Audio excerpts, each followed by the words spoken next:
ओम सजात्म स्वरूप परम गुरु शुद्ध चैतन्य स्वामी नमः। जिनवर प्रभु की दिव्य ध्वनि जो शुद्ध बोध स्वरूप है, स्यादवाद से जो है अलंकृत शारदे श्रुत रूप है। सिद्धांत गुण पर्याय चतु अनुयोगमय विस्तार है। महिमामय जिन वाणी माँ को वंदना शतवार है, वंदना शतवार है। श्री नियमसार जी की पहले अधिकार में जीव अधिकार और दूसरा अजीव अधिकार दोनों के माध्यम से 6 द्रव्यों के स्वरूप को जानने का प्रयास किया। स्वजातीय और विजातीय, स्वभाव और विभाव, जीव की अपेक्षा से और पुद्गल की अपेक्षा से। संक्षिप्त में सार इतना ही है जो हमें ग्रहण करना है और जिसके अनुरूप अपने जीवन को परिवर्तित करना है। बाकी तो सुना पड़ा सब यहीं के यहीं धरा रह जाएगा। जीव का परिणमन जीव से जीव में हो रहा है। किसका? मेरा परिणमन मुझसे मुझ में हो रहा है। अजीव का परिणमन अजीव से अजीव में हो रहा है। किसका? शरीर, मन, वचन, काया, कर्म, कर्म के उदय, ये जो पुद्गल के परिणमन, अन्य 4 द्रव्य जो भी, उन द्रव्यों का परिणमन उनसे उनमें हो रहा है।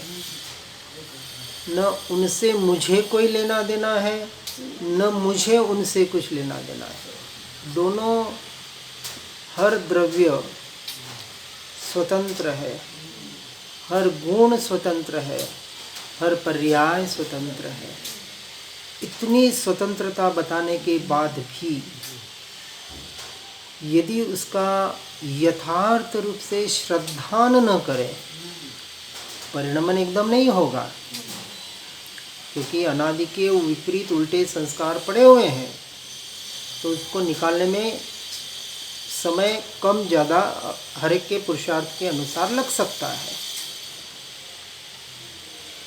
गज सुकुमार मुनि एक ही दिन में, जिस दिन दीक्षा ली उसी दिन में केवल ज्ञान और उसी दिन में मोक्ष, तो एक दिन में काम हो गया। इतना तीव्र पुरुषार्थ जीव कर सकता है। और गहराई की अपेक्षा से देखें तो सम्यक दर्शन एक समय की पर्याय, केवल ज्ञान एक समय की पर्याय और मोक्ष भी एक समय की पर्याय। शक्ति अपेक्षा से देखें, एक समय की ज्ञान की पर्याय में जीव के तीनों लोक, लोकालोक जानने में आता है। इतनी ज्ञान की शक्ति। विचार करें, अभी हम यहाँ बैठे बैठे या आज हम कितनी चीज़ें जान रहे हैं, कितनी चीज़ें हमने देख ली। कोई कहेगा कि मैं पूरी सृष्टि घूम के आ गया, तो भी हर कोना कोना तो नहीं देखा होगा। ठीक है, कुछ बड़े बड़े सिटियों के नाम बता देगा कि फलानी सारे शहर घूम के आ गया, सारे देश घूम के आ गया। तो सारे देश का हर शहर, हर गांव तो घूम के नहीं आया। आज जान के जीव 100 साल में कितना जान लेगा, कितना घूम लेगा। यहाँ तो कह रहे हैं एक समय की केवल ज्ञान की पर्याय में लोकालोक जानने में आए, ऐसी शक्ति किसमें पड़ी है? मुझ में पड़ी है। जिन्होंने जानना था वो तो जान लिया, उन्होंने तो पा लिया। अब मुझे भी पाना है। उस मुक्ति को पाना है, और वो शक्ति मुझ में पड़ी हुई है और उसको प्रकट करने की ताकत भी मुझ में है, कोई दूसरा करा, सीधी सी बात। अब इसका जिसे श्रद्धान है और इस श्रद्धान के आधार पर जो अपने जीवन को आगे बढ़ा रहा है, वही सच्चा मोक्ष का अधिकारी है।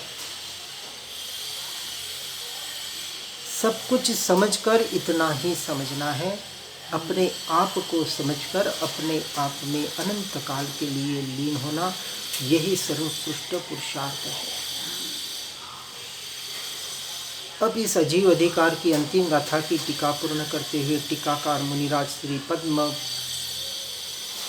प्रभबलधारी देव श्लोक कहते हैं, इस प्रकार लित पदों की पंक्ति जिस भव्योत्तम के मुखारविंद में सदा शोभती है, उस तीक्ष्ण बुद्धि वाले पुरुष के, जो सच्चा तीक्ष्ण बुद्धि वाला यानी आत्मार्थी है, मुमुक्षु है, सच्चा जिज्ञासु है, ऐसे पुरुष के हृदय कमल में शीघ्र समय सार यानी शुद्ध आत्मा प्रकाशित होता है।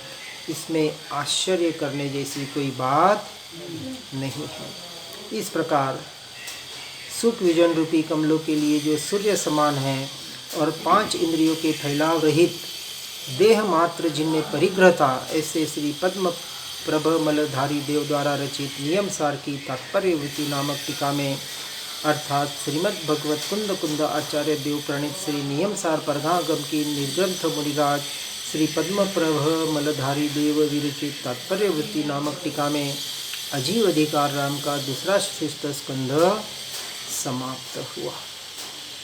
अब तीसरा अधिकार शुद्ध भाव अधिकार गाथा 38 में कह रहे हैं, जीवादि बाह्य तत्व हेय है, कर्मोपाधि जनित गुण पर्यायों से व्यतिरिक्त आत्मा आत्मा को उपादेय है। जीवादि जो 7 या 9 तत्व भेद करके बताए जाते हैं, जीव अजीव पाप पुण्य आश्रव संवर निजरा बंध और मोक्ष, अब ये जो बाह्य तत्व है यह भी आत्मा के अनुभूति के अपेक्षा से हेय कहे हैं। सिर्फ समझने के लिए, समझाने के लिए बताने का प्रयास किया गया है, परंतु कर्मोपाधि जनित गुण पर्यायों से व्यतिरिक्त यह आत्मा कर्मों से तो संपूर्ण भिन्न ही है, उद्गल है, परंतु गुण पर्यायों से भी कथनचित भिन्न यानी भेद की अपेक्षा से और अभेद की अपेक्षा से अभिन्न, ऐसा एकमात्र त्रिकाली ध्रुव एक अभेद अखंड आत्मा, वह आत्मा ही आत्मा को उपादेय है। आत्म ध्याने आत्मा रिद्धि मणे सही आत्म भावना भावता जीव लहे केवल ज्ञान। इसलिए यह हेय और उपादेय तत्व के स्वरूप का कथन बताते हैं। जीवादि 7 तत्वों का समूह परद्रव्य होने के कारण वास्तव में उपादेय नहीं है। सहज वैराग्य रूपी महल के शिखर का जो शिखामणि है, ऐसा शिखामणि यानी जो शिखर की चोटी के ऊपर का जो रत्न चूड़ामणि जो सबसे ऊपर होता है,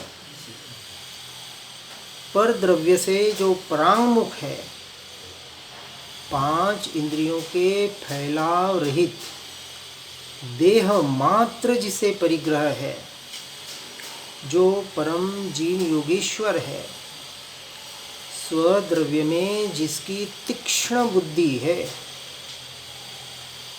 यह अंतिम अवस्था भावलिंगी संतों की 6ठे गुणस्थानक में उसके पहले पांचवें गुणस्थानक में मिश्रित और चौथे गुणस्थानक में अल्प। ऐसे आत्मा को सिर्फ और सिर्फ वास्तव में एक आत्मा ही उपादेय है।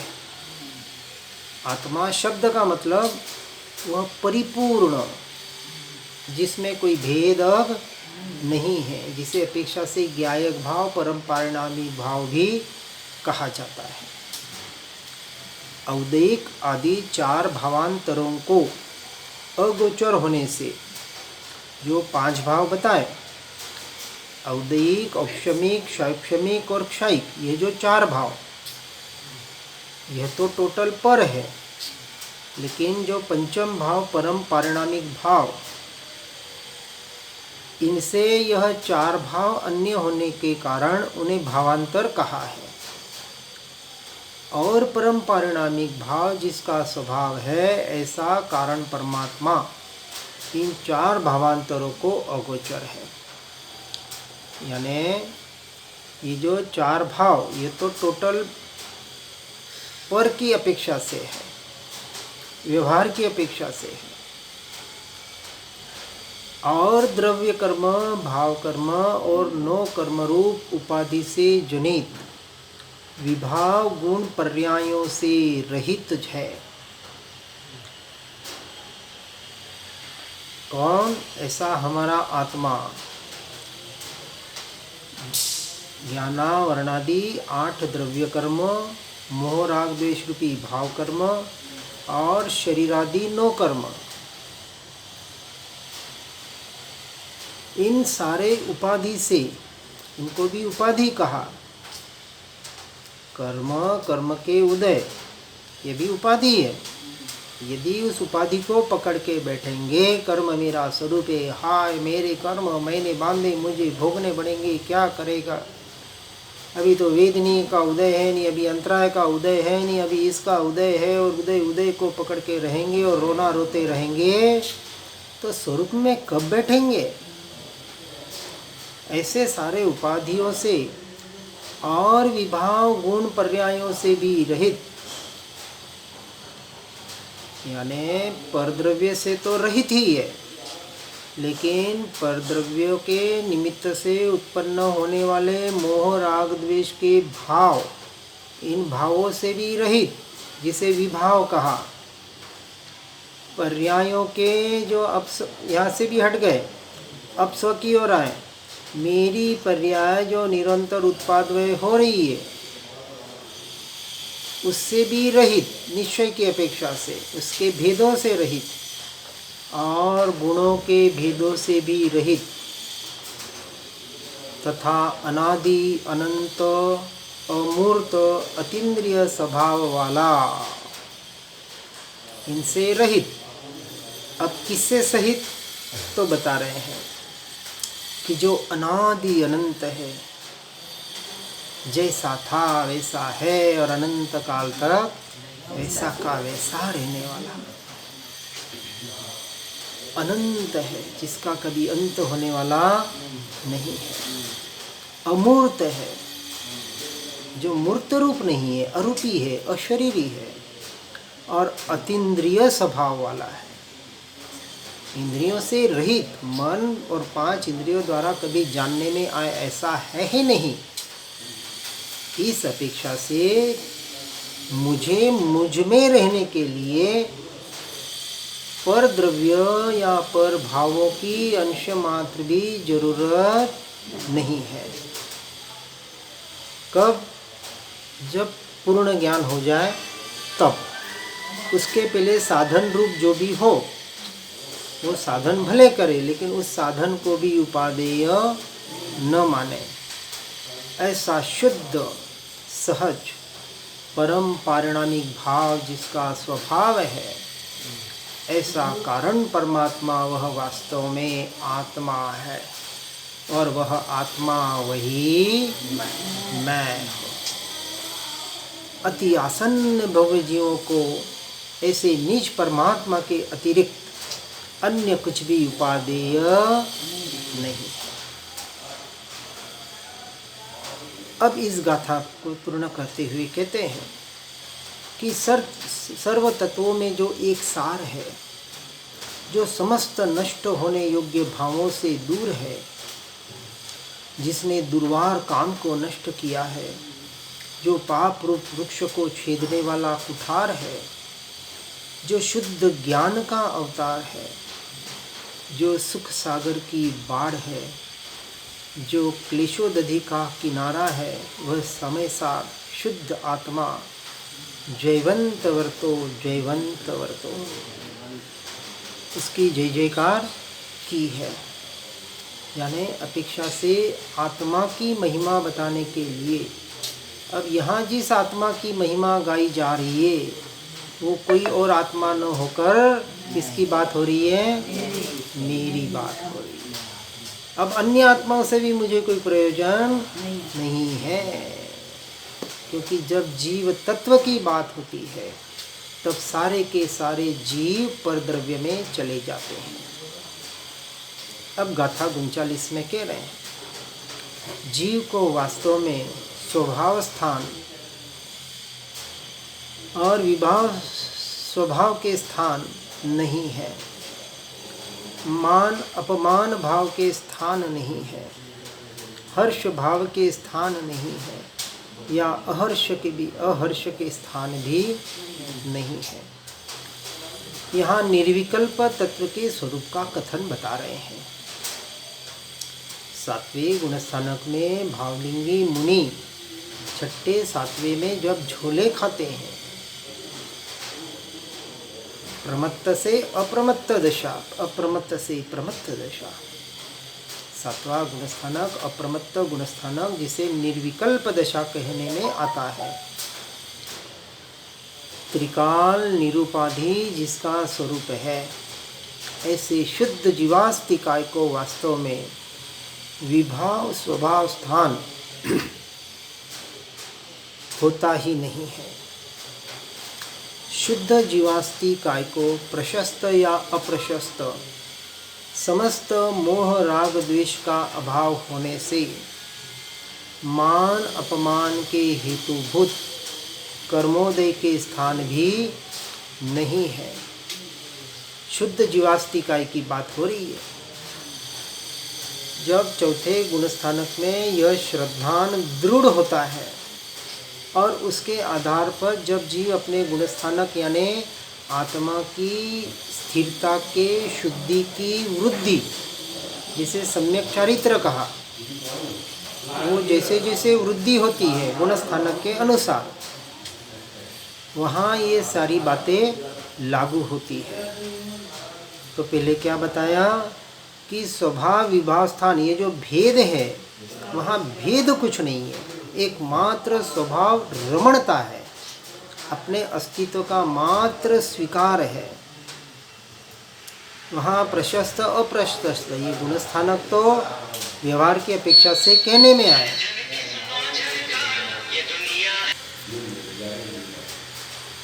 जब 6ठे गुणस्थानक से श्रेणी मांडने बैठते हैं जब भी, और हमें भी यही करना है, आधे घंटे के लिए 1 घंटे के लिए नहीं, अनंत काल के लिए मैं अपने स्वरूप में स्वभाव में लीन हो रहा हूँ। यदि वो आधे घंटे के लिए बैठ जाए तो पहले ही हमने धारण कर लिया कि हमें अनंत काल तक नहीं रहना है। वहाँ 6ठे से 13वें गुणस्थानक की जो दशा है वहाँ देखने नहीं बैठते कि मैं भी 7वें में हूँ, 8वें में हूँ, 9वें में हूँ, क्योंकि अभ्यास तो उनको सब पता है कि कौन से गुणस्थानक में क्या अवस्था होती है। लेकिन वहाँ एक समय का भी विचार उधर चला गया, मेरा गुणस्थानक कौन सा है,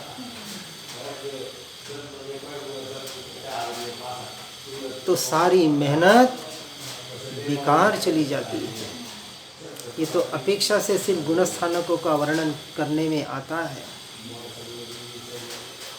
ऐसे गुणस्थानक से भी जो पार है, वहाँ कोई प्रशस्त नहीं, कुछ अप्रशस्त नहीं, वहाँ मान नहीं, अपमान के हेतुभूत कोई कर्मोदय नहीं, और शुभ परिणति का संपूर्ण अभाव होने से शुभ कर्म नहीं, और शुभ कर्म का अभाव होने से संसार सुख नहीं, संसार सुख का अभाव होने से हर्ष स्थान नहीं, और शुद्ध जीवास्तिकाय को अशुभ परिणति का अभाव होने से अशुभ कर्म तो बिल्कुल नहीं, और ऐसे अशुभ कर्म का अभाव होने से लेश मात्र भी दुख नहीं, और दुख का अभाव होने से लेश मात्र अहर्ष स्थान नहीं है। किसी भी स्थान में जो नहीं है, सिर्फ एक ही स्थान में है, जो 14 गुण स्थान में भी नहीं है, जो सिर्फ अपने स्वरूप और स्वभाव में स्थिर है। वही जीव उस केवल ज्ञान की दशा तक पहुंचकर अंतिम मुक्ति दशा का अधिकारी बनता है।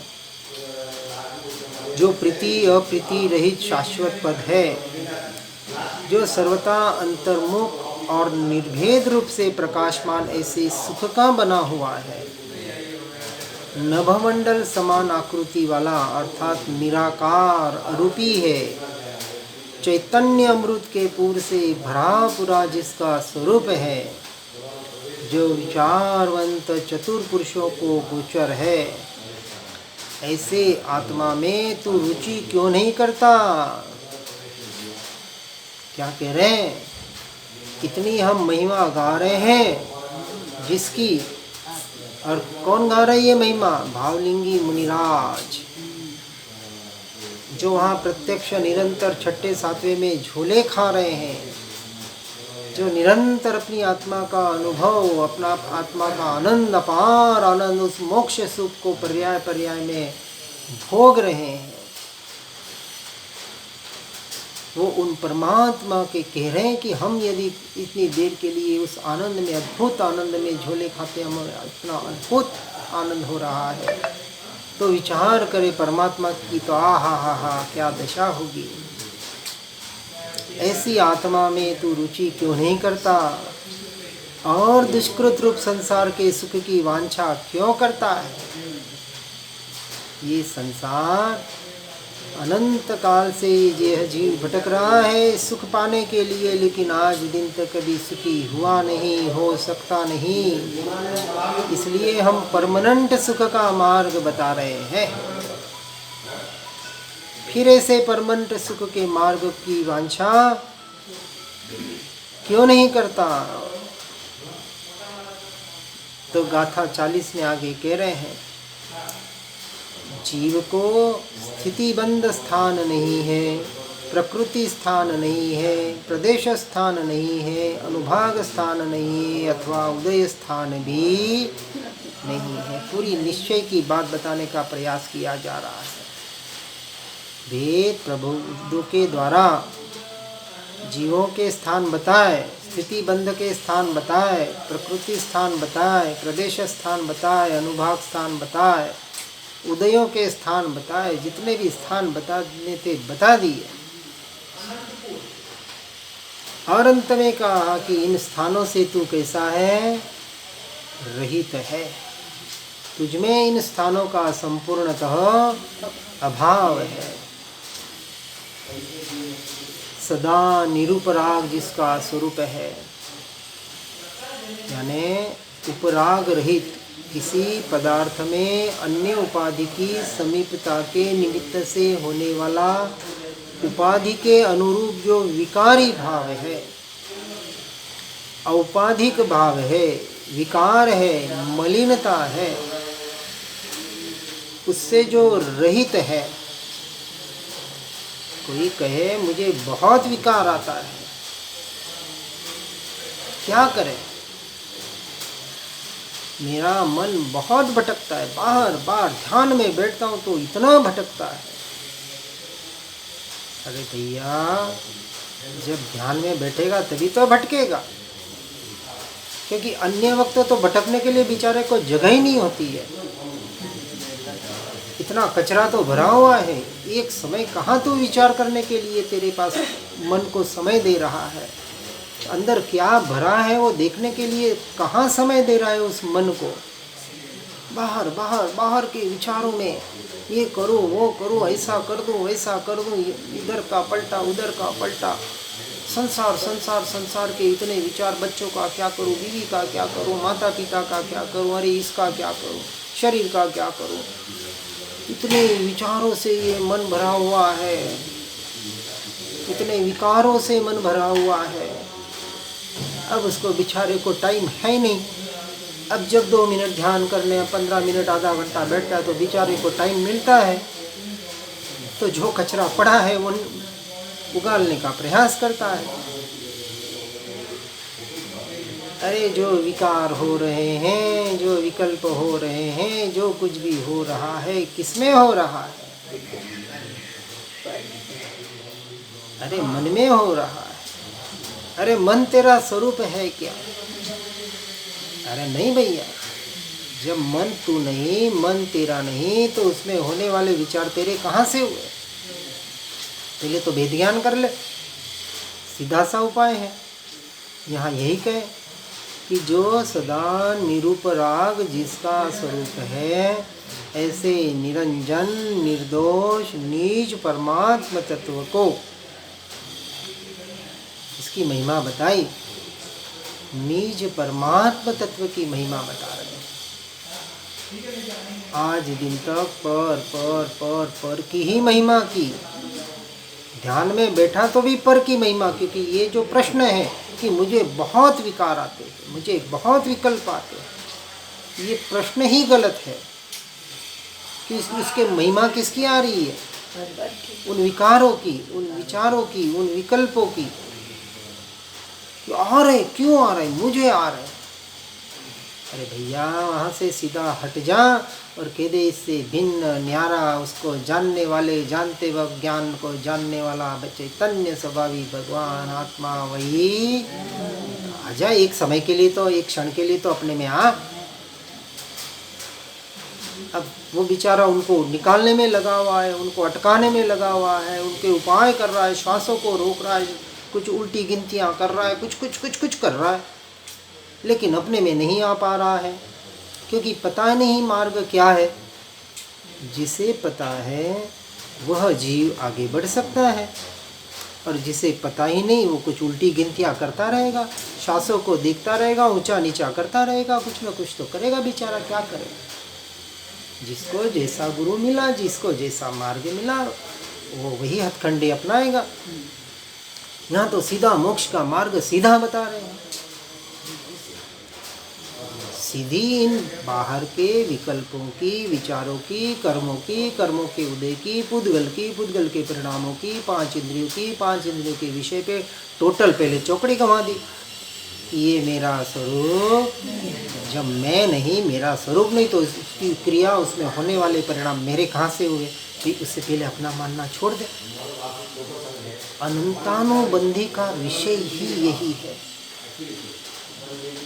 अभी प्रत्याख्यानी संज्वलन उनकी बात नहीं है। चौथे गुणस्थानक में अनंतानुबंधी बंध की बात चल रही है, जो अनंत का अनुबंध कराने वाला ये मान्यता, ये मिथ्यात्व, ये मैं मेरापना, ये पर द्रव्यों में और पर भावों में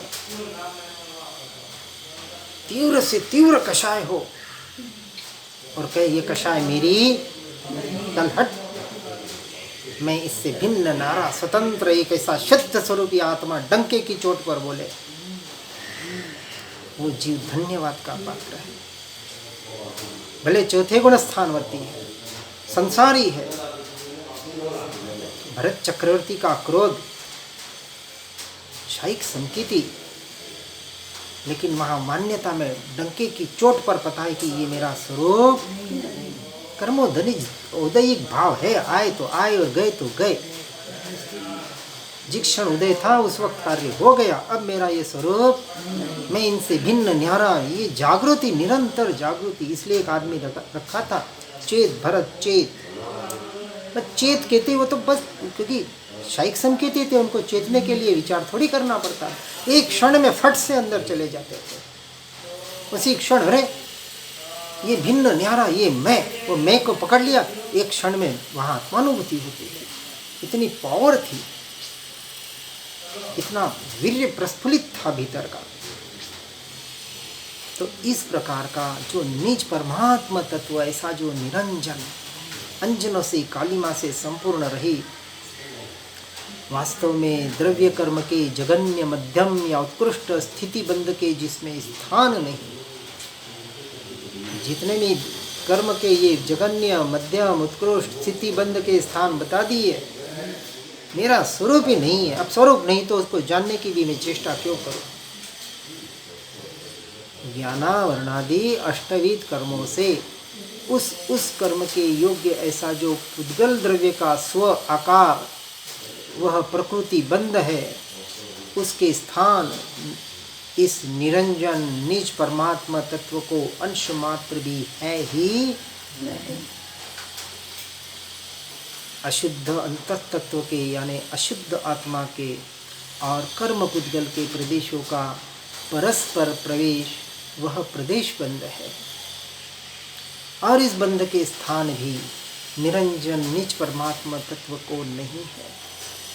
और शुभाशुभ कर्म की निर्जरा के समय सुख दुख रूप फल देने की शक्ति वाला वह अनुभाग बंध, जो शुभाशुभ कर्म के निर्जरा के समय ये सुख और दुख बाहर जो आ रहे हैं, किस लिए आ रहे हैं? किस लिए आते हैं? जाने के लिए आते हैं। वह आते हैं और चले भी जाते हैं, लेकिन जीव उनको पकड़ लेता है। अरे मुझे आज मैं कितना सुखी, अरे आज मैं कितना दुखी। रति अरति इन बाहर के सुख दुख में ऐसा रचा पचा है, उनके उदयों के काल में ऐसे फल देने की शक्ति वाला वह अनुभाग बंध है, और इसके स्थानों का भी अवकाश यानी इस निरंजन निज परमात्म तत्व में नहीं है। इससे मेरा अंश मात्र भी लेना देना नहीं। न मुझ में कर्मों का उदय है, न मुझ में कर्मों का बंध है। अब वो उदय बंध से रहित हो गया उसी क्षण, जिस क्षण स्वीकार करता है। यदि कर्मों को अपना मान रहा है तो अभी कर्मों से चिपका हुआ है, जुड़ा हुआ है। और जैसे कर्म मेरा स्वरूप नहीं, ये उदय कर्मोदय से आया हुआ ये रोग, ये कर्मों के उदय से आया हुआ सुख, ये सुख दुख मेरा स्वरूप नहीं। अब कहाँ से बंद होगा? इसने बंध को वहाँ रोक दिया, संवर कर दिया, क्योंकि उस पर द्रव्य को, पर भावों को अपना मानना छोड़ दिया। पराया पराये का बेटा, तो वो बिगड़े की सुधरे से मुझे क्या लेना देना। पूरी निश्चय की अपेक्षा से बात हो रही है, द्रव्य की अपेक्षा से। और द्रव्य कर्म तथा भाव कर्म के उदय के स्थानों का भी अवकाश मुझ निरंजन निज परमात्मा तत्व में नहीं है। इस प्रकार आचार्य देव श्रीमद अमृतचंद्र सूरी जी ने समय सार की आत्मख्याति टीका में कहा है कि जगत मोह रहित होकर सर्व ओर से प्रकाशमान ऐसे उस सम्यक स्वभाव का ही अनुभव करो, निरंतर अनुभव करो, निरंतर स्वीकार करो। मुझे अपना ही अनुभव हो रहा है। आज दिन तक पर द्रव्य को मैंने जाना नहीं, जान सकता नहीं। भले जानने में आ रही कोई बात नहीं, लेकिन अभ्यास तो करो। और स्वभाव का ही जो अनुभव करता है कि जिसमें यह बद्ध स्पृष्टता आदि भाव उत्पन्न होकर स्पष्ट रूप से ऊपर ऊपर तैरते होने पर भी वास्तव में स्थिति को प्राप्त नहीं होते, मेरे साथ होते हुए भी मुझ में नहीं, अंश मात्र कर्म आज दिन तक मुझे छुए तक नहीं। जब छुए ही नहीं तो कर्म मेरे कहाँ से हुए? जिस वस्तु को मैंने छुआ हो, ग्रहण किया हो, तो वस्तु मेरी हो सकती है। पर जिस वस्तु को मैंने ग्रहण किया ही नहीं, स्पर्श किया ही नहीं, तो वस्तु मेरी कैसे हुई? और जो वस्तु मेरी नहीं है, उसमें जो कुछ हो उससे मुझे क्या। इस दृढ़ता को हमें पुष्ट करने का निरंतर प्रयास करना है। देखो, कहना, सुनना, पढ़ना बहुत आसान है, इसलिए हम बार बार कहते हैं। बहुत पढ़ लिया, बहुत सुन लिया, बहुत लिख दिया, ये बाहर बाहर के काम धर्म के नाम पर भी बहुत कर लिए। जब तक प्रयोगात्मक अपने जीवन में उतार कर इसका अनुभव करने का प्रयास नहीं करेंगे, क्योंकि सच्ची कसौटी, सच्ची परीक्षा तो तब ही होती है। यहाँ कर्म का उदय हो रहा है और यहाँ परीक्षा हो रही है। अब कह रहा है कि आज दिन तक बोल रहा था ना, अब बता तो सच्चा है कि झूठा है। बड़े बड़े पंडित फेल हो जाते हैं, बड़े बड़े आचार्य फेल हो जाते हैं जब कसौटी आती है, और जो पार हो जाता है वो तीर जाता है। सीधी सी बात है। जो नित्य शुद्ध चिदानंद रूपी संपदाओं की उत्कृष्ट खान है, तथा जो विपदाओं का अत्यंत रूप से अपद है, ये बाहर की विपदाएं अत्यंत रूप से मेरा अपद है, मेरा पद नहीं है, इसका अत्यंत मुझ में विभाव है। अंश मात्र भी मुझ में प्रवेश किए नहीं, कर सकते नहीं। अर्थात जहाँ विपदा बिल्कुल भी नहीं है, ऐसे परम पद का, ऐसे परमात्म पद का, ऐसे निज पद का ही मैं निरंतर अनुभवन करता रहूं। अनुभूति का जो विषय है वो पर परमात्मा भी नहीं है। कौन सा? पर परमात्मा है ना। पर परमात्मा का ध्यान करना कि नहीं करना? दोनों को अपेक्षा से समझना। जिन स्वरूप थई जिन पूजन करिए, ते साचा जिनवर होवे रे।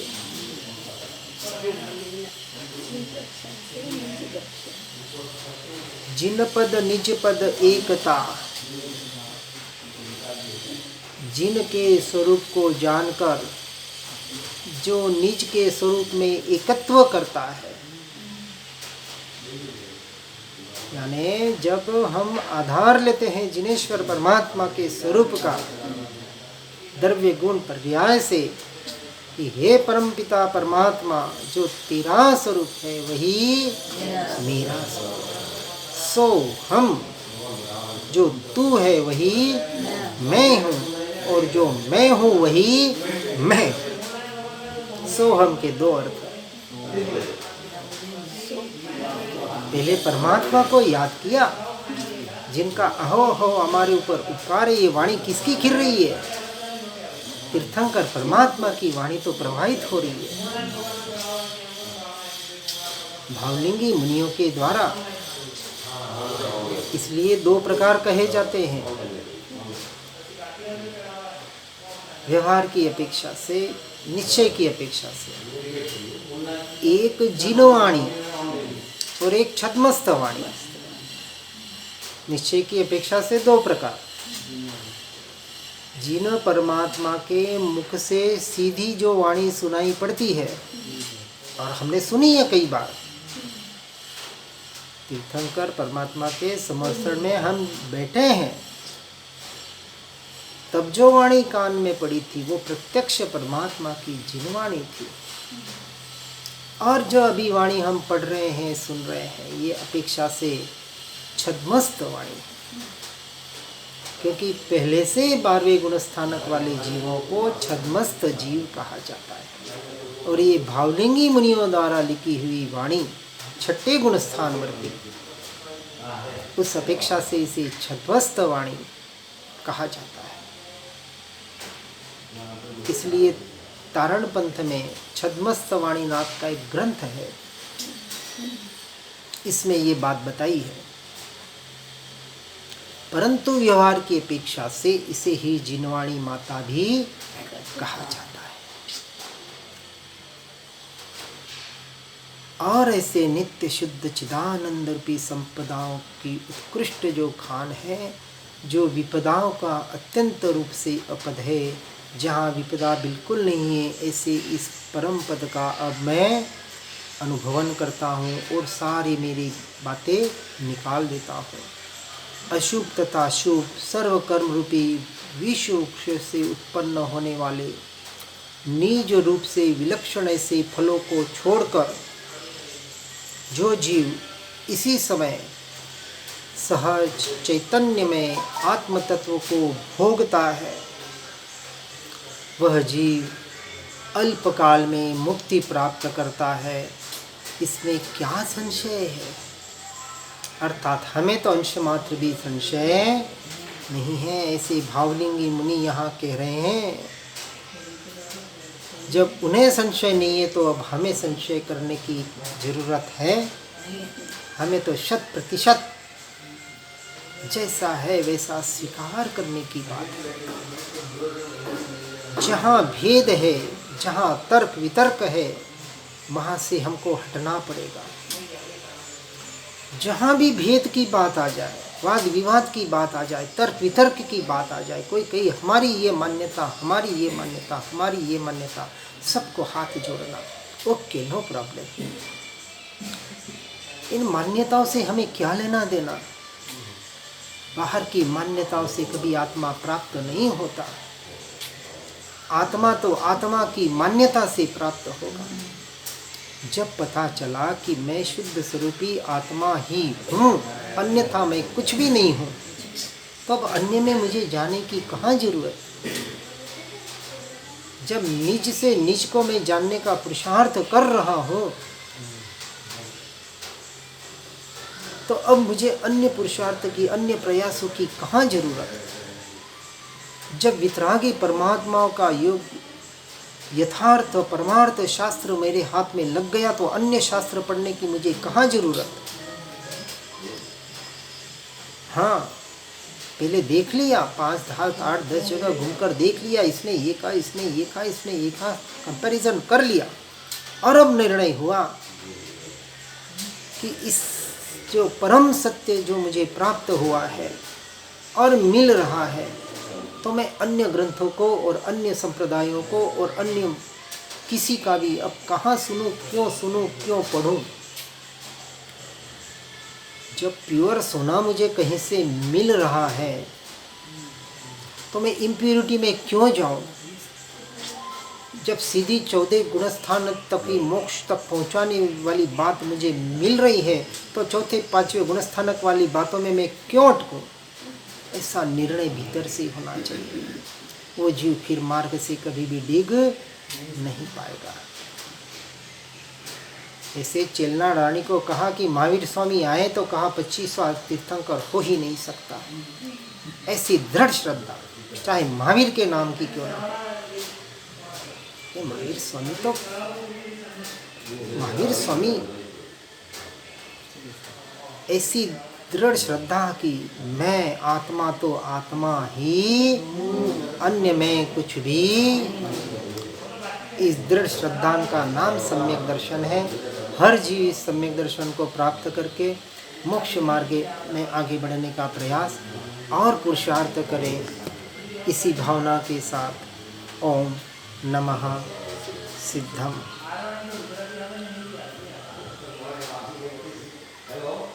श्री जिनवाणी जिनवरवाणी जग जीवों को सुखदानी, मोह विनाशक तत्व प्रकाशक भविक जनों के मन आनी। पूर्ण ज्ञान के महासिंधु से रत्न त्रय के रत्न खिले, ज्ञान भानु का उदय हुआ है, भव्यों के ही कमल खिले। मोह मान अज्ञान तिमिर को ज्ञान किरण से दूर किया।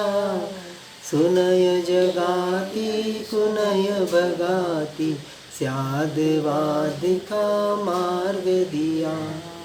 वस्तु स्वरूप यथार्थ बताया बतलाया निज आत्मरा।